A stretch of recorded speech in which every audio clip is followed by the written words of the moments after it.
Hello everyone, welcome to Harshi Kannada vlog. ಎಲ್ಲರೂ ಹೇಗಿದ್ದೀರಾ? ಎಲ್ಲರೂ ಚೆನ್ನಾಗಿದ್ದೀರಾ ಅನ್ಕೋತಾ ನಾನು ಕೂಡ ತುಂಬಾ ಚೆನ್ನಾಗಿದ್ದೀನಿ ಅಂತ ಹೇಳ್ತಾ ಇವತ್ತಿನ ಒಂದು ವ್ಲಾಗ್ನ ಸ್ಟಾರ್ಟ್ ಮಾಡ್ತಾ ಇದ್ವಿ.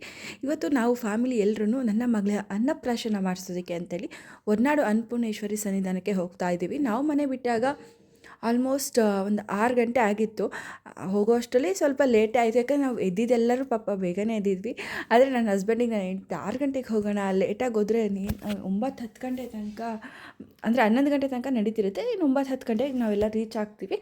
3 ಅವರ್ಸ್ ಜರ್ನಿ ಅಷ್ಟೇ ನಮ್ಮ ಶಿವಮೊಗ್ಗದಿಂದ ಹೊರನಾಡಿಗೆ. ಸೊ ನಿಧಾನಕ್ಕೆ ಹೋಗೋಣ ಅಂತ ಹೇಳಿದೆ ನಾನು ಅವ್ರ ಹತ್ರ ಅಷ್ಟೇ. ಆದರೆ ಅದು ಟೈಮಿಂಗ್ಸು ನಾನು ಹೇಳಿರೋ ಥರನೇ ಆಯಿತು. 6 ಗಂಟೆಗೆ ಹೊರಟಿದ್ವಿ ನಾವು. ಇನ್ನು ಮಕ್ಕಳುಗಳು ಮಲ್ಕೊಂಡಿದ್ವಿ. ಅದಾದಮೇಲೆ ಒಂದು ಸ್ವಲ್ಪ ಹೊತ್ತಿಗೆ ಅರ್ಧ ರೋಡಲ್ಲಿ ತಿಂಡಿಗೆ ಅಂತ ಹೇಳಿ ನಿಲ್ಲಿಸಿದ್ವಿ. ಅಂದರೆ ಅಮ್ಮ ಮನೆಯಿಂದನೇ ಪುಳಿಯೋಗರೆನ ಮಾಡ್ಕೊಬಂದಿದ್ರು. ಇನ್ನು ಅಲ್ಲಿ ತಿಂಡಿಗೆ ಅಂತ ನಿಲ್ಲಿಸಿದಾಗ ಅಲ್ಲಿ ಯಾವುದೋ ಒಂದು ಪ್ರಾಣಿ ಸೌಂಡ್ ಏನೋ ಕೇಳಿಸ್ತಂತೆ. ಎಲ್ಲರೂ ಕೂಡ ಓಡಿ ಬಂದುಬಿಟ್ರು ಕಾರ್ ಹತ್ರ. ಹಾಗೆ ಇಮಿಡಿಯೇಟ್ ಅಲ್ಲಿಂದ ಹೊರಟ್ಬಿಟ್ವಿ ನಾವು ದೇವಸ್ಥಾನದ ಕಡೆಗೆ. ಜಾಸ್ತಿ ಹೊತ್ತು ನಿಲ್ಸೋದಕ್ಕೆ ಹೋಗಲಿಲ್ಲ. ಇನ್ನು ನೇಚರ್ ಮಾತ್ರ ತುಂಬಾ ಚೆನ್ನಾಗಿದೆ. ಎಮ್ಮಿಂದ ಮಹೇಂದ್ರ ಎಮ್ಮಿಂದ ದೇವಸ್ಥಾನಕ್ಕೆ ಬರೋ ಅಷ್ಟರಲ್ಲಿ ಕರೆಕ್ಟಾಗಿ 10:30 ಆಗಿತ್ತು. ದೇವಸ್ಥಾನದಲ್ಲಿ ದರ್ಶನ ಕೂಡ ತುಂಬಾ ಚೆನ್ನಾಗಾಯಿತು. ಆದರೆ ಅಷ್ಟೊತ್ತಿಗೆ ಜನ ಎಲ್ಲ ಯಾರೂ ಇರಲಿಲ್ಲ. ಜನ ಇದ್ದರು, ಆದರೆ ತುಂಬ ರಶ್ ಥರ ಆ ಥರ ನಮ್ಮ ದೇವರ ದರ್ಶನ ಆಯಿತು. ಅಕ್ಕನ ಕಡೆಯಿಂದ ನಮಗೆ ಸ್ವಲ್ಪ ಡೈರೆಕ್ಟ್ ದರ್ಶನ ಆಯಿತು ದೇವರಿಂದು. ಅದೊಂಥರ ನೋಡೋದಕ್ಕೆ ಖುಷಿ ಆಯಿತು. ದೇವ್ರ ಮಾತ್ರ ತುಂಬ ಚೆನ್ನಾಗಿದೆ. ಅಲ್ಲಿ ವಿಡಿಯೋ ಎಲ್ಲ ಮಾಡ್ಕೊಳ್ಳೋದಕ್ಕೆ ಅಂದರೆ ಅವಕಾಶ ಇರಲಿಲ್ಲ. ಹಾಗಾಗಿ ನಾನು ಅವ್ರಿಗೆ ಗೊತ್ತಿಲ್ಲದೇ ಹಾಗೆ ಒಂದು ಕ್ಲಿಪ್ಪಿಂಗ್ನ ತೊಗೊಂಡಿದ್ದೆ.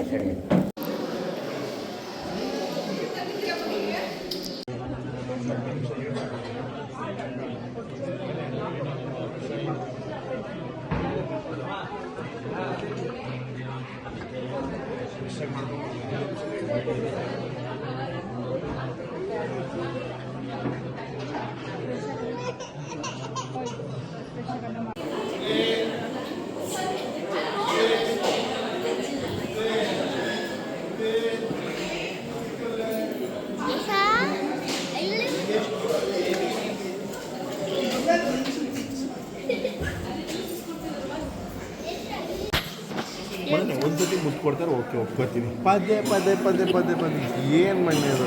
ಇಲ್ಲಿ ಜಗಳ ನಡೆಯುತ್ತಿದೆ. ಇಲ್ಲಿ ಅಪ್ಪ ಮತ್ತು ಮಗ, ಇಲ್ಲಿ ಒಂದು ಮಧ್ಯದಲ್ಲಿ ಒಂದು ಪಾಪು ಜ್ಯೇಷ್ಠ ಮಗರಿ ಜ್ಯೇಷ್ಠ ಬಂಗರಿ ಜ್ಯೇಷ್ಠ ವೀರ ಬಂಗರಿ ಜ್ಯೇಷ್ಠ ಜ್ಯೇಷ್ಠ ಜ್ಯೇಷ್ಠ ನನ್ನ ಮಗ ಅಂತೂ ನನ್ನ ಮಗಳಿಗೆ ತುಂಬಾ ಟಾರ್ಚರ್ ಕೊಡ್ತಾನೆ. ಎಷ್ಟು ಹೇಳಿದ್ರು ಕೇಳೋದೇ ಇಲ್ಲ. ನಿಮ್ಮ ಮನೇಲೂ ಮೊದಲನೇ ಮಕ್ಕಳು ಇದೇ ರೀತಿ ಅಂದರೆ ಈಗ ಹುಟ್ಟಿರೋ ಮಕ್ಕಳಿಗೆ ಟಾರ್ಚರ್ ಕೊಡ್ತಾರಾ, ಈ ಥರ ಹಿಂಸೆ ಕೊಡ್ತಾರಾ ಅಂತ ಹೇಳಿ ತಿಳಿಸಿ ಎಷ್ಟು ಜನ ಇದ್ದಾರೆ ಅಂತ ನನಗೂ ಗೊತ್ತಾಗುತ್ತೆ. ಯಾಕಂದ್ರೆ ನನ್ನ ಮಗ ಅಂತೂ ಸಿಕ್ಕಾಪಟ್ಟೆ ಟಾರ್ಚರ್ ಕೊಡ್ತಾನೆ ನನ್ನ ಮಗಳಿಗಂತೂ.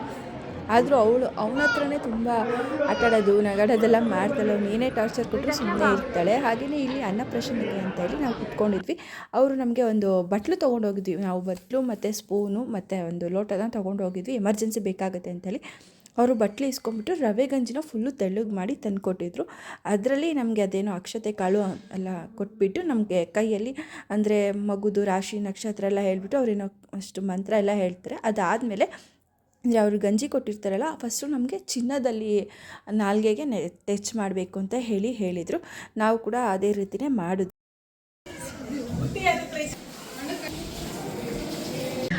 ದೇವಸ್ಥಾನದ ಊಟ ಕೂಡ ಆಯಿತು. ನನ್ನ ಮಗಳು ತುಂಬಾ ಅಳ್ತಿದ್ದಾಳೆ. ಅಂದರೆ VIP ಊಟ ಇತ್ತು, ಅದನ್ನು ಮುಗಿಸ್ಕೊಂಡು ಬಂದೆ. ಇನ್ನು ಯಾರ್ದು ಆಗಿಲ್ಲ ಮನೇಲಿರೋರು.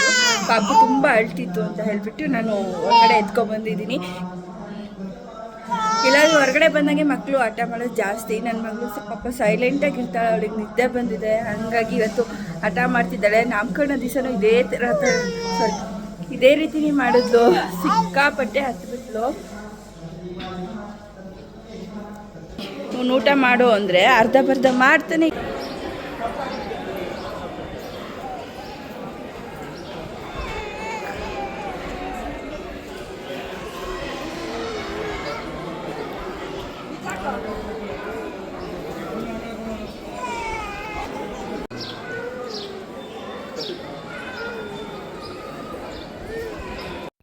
ಹೊರನಾಡಿಯಿಂದ ದರ್ಶನ ಎಲ್ಲ ಮುಗಿಸ್ಕೊಂಡು ಇನ್ನು ನಾವು ಬಂದಿದ್ದು ದಕ್ಷಿಣ ಕಾಶಿ ಕಳಸೇಶ್ವರ ಅಂತ, ಅಂದರೆ ಕಳಸಕ್ಕೆ ಬಂದಿದ್ದು.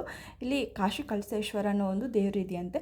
ಹೊರನಾಡಿಂದ ಕಳಸ ಬಂದು 5 ಕಿಲೋಮೀಟ್ರ್ ಅಷ್ಟೇ ಡಿಸ್ಟೆನ್ಸ್ ಇರೋದು. ಒಂದು ಕಾರಲ್ಲಿ ಒಂದು 5ರಿಂದ 10 ನಿಮಿಷ ಆಗ್ಬೋದು ಅಷ್ಟೇ, ಇನ್ನು ಬೇಗನೆ ಬರ್ಬೋದು. ದೇವಸ್ಥಾನ ಬಂದು ತುಂಬಾ ಚೆನ್ನಾಗಿದೆ, ತುಂಬ ಪೀಸ್ಫುಲ್ಲಾಗಿದೆ. ಇನ್ನು ನಾವು ಇಲ್ಲಿ ಹೋದಾಗ ಹತ್ತತ್ರ 1 ಗಂಟೆ ಏನೋ ಆಗಿತ್ತು.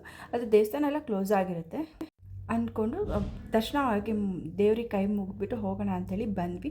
ಹಾಗೆ ಇಲ್ಲಿಂದ ನಾವು ಹೋಗಬೇಕು ಅಂದ್ಕೊಂಡಿದ್ದು ಕುದುರೆಮುಖಕ್ಕೆ ಅಲ್ಲಿ ಯಾರೋ ನಿಯರ್ ಲೋಕಲ್ಸ್ ಇರ್ತಾರಲ್ಲ ಅವ್ರಿಗೆ ಕೇಳಿದಾಗ ಕುದುರೆಮುಖ ಎಲ್ಲ ಡೆಮಾಲಿಷ್ ಮಾಡಿದ್ದಾರೆ, ಅಲ್ಲಿ ಪಾರ್ಕ್ ಇದೆ ಅಂತೆಲ್ಲ ಹೇಳಿದ್ರು. ಆದರೆ ಇವಾಗ ನೀವು ಅಲ್ಲಿ ಹೋದ್ರೂ ವೇಸ್ಟು ಅಂತೇಳಿ ಹೇಳಿದರು. ಅಲ್ಲಿಂದ ನೆಕ್ಸ್ಟು ಶೃಂಗೇರಿಗೆ ಹೋಗೋಣ ಅಂದ್ಕೊಂಡ್ರೆ ಶೃಂಗೇರಿ ತುಂಬ ಡಿಸ್ಟೆನ್ಸ್ ಆಗುತ್ತೆ, ಒಂದು ಹತ್ತತ್ರ ಒಂದು 50 ಕಿಲೋಮೀಟ್ರು. ಮತ್ತು ಅಲ್ಲಿಂದ ನಮ್ಮ ಶಿವಮೊಗ್ಗಕ್ಕೆ ಒಂದು 150 ಕಿಲೋಮೀಟರ್ಸ್ ಏನೋ ಇದೆ, ತುಂಬ ದೂರ ಆಗಿಬಿಡುತ್ತೆ ಅಂತ ಹೇಳಿಬಿಟ್ಟು ಹಾಗೆಯೇ ಕಳಸ ನೋಡಿಕೊಂಡು ಮನೆ ಕಡೆ ಹೊರಟ್ವಿ.